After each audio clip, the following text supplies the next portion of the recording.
নমস্কার বন্ধুরা, নন্দী ব্লকে সবাইকে স্বাগত। আমি একটা নতুন রেসিপি নিয়ে এসেছি। টক ডাল রান্না করব আম দিয়ে, আপনাদের দেখিয়ে দেবো। মুসুরির ডালটা ভালো করে ধুয়ে নিতে হবে।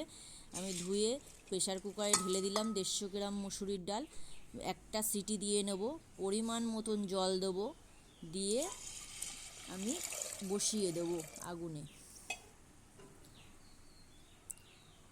আমি আমগুলো কেটে রেখেছি পিস করে, এইভাবে আম কেটে নিতে হবে।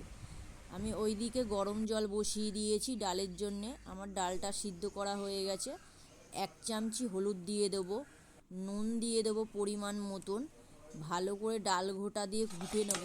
ঘুটে নিলে হলুদটাও দলা পাকাবে না।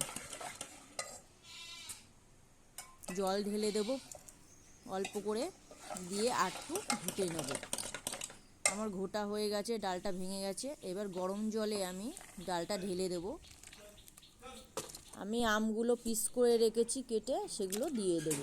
দিয়ে কড়াইতে হালকা করে নেড়ে দেবো। ফেনাটাকে কেটে দিতে হবে, তাহলে আর ডালটা উটকে পড়বে না। ডালটা ফুটতে দেব।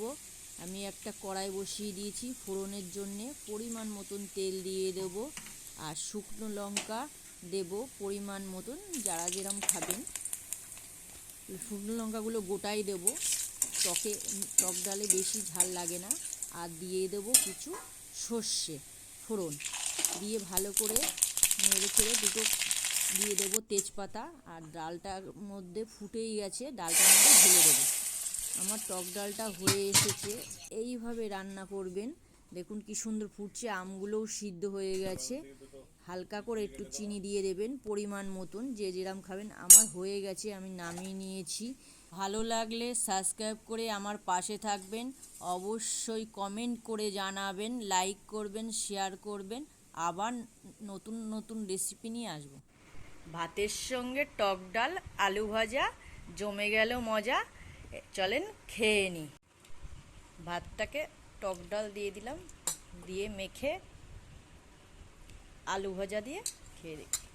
ছোট থেকে বড় সবাই ভালো খাবে। 1 পিস আম নিয়ে নিলাম,